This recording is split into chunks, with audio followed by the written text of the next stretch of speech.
The forecast from Colorado State University's Tropical Meteorology Project was released this morning in the National Tropical Weather Conference in San Antonio.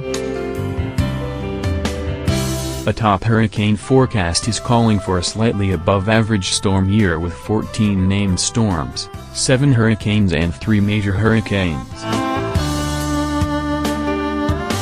It follows at least 2 other forecasts made this month calling for a near-average to above-average hurricane season.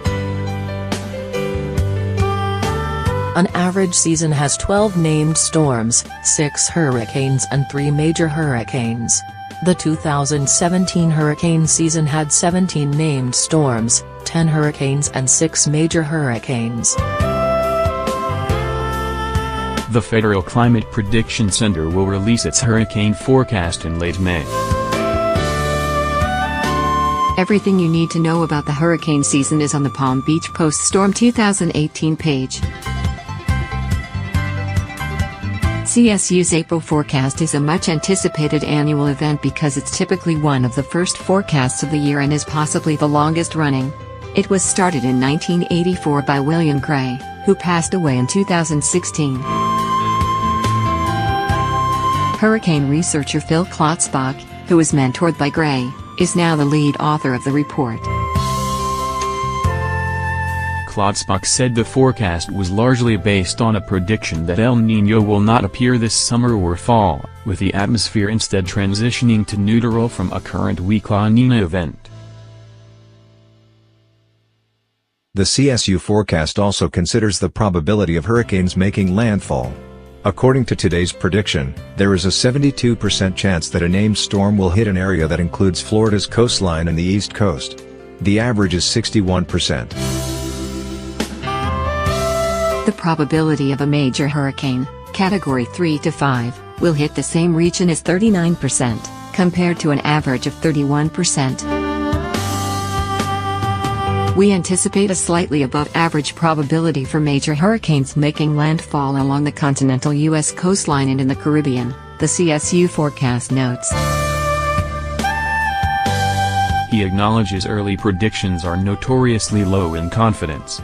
CSU's 2017 April prediction fell far from target because it anticipated the formation of a summer El Niño that never roared.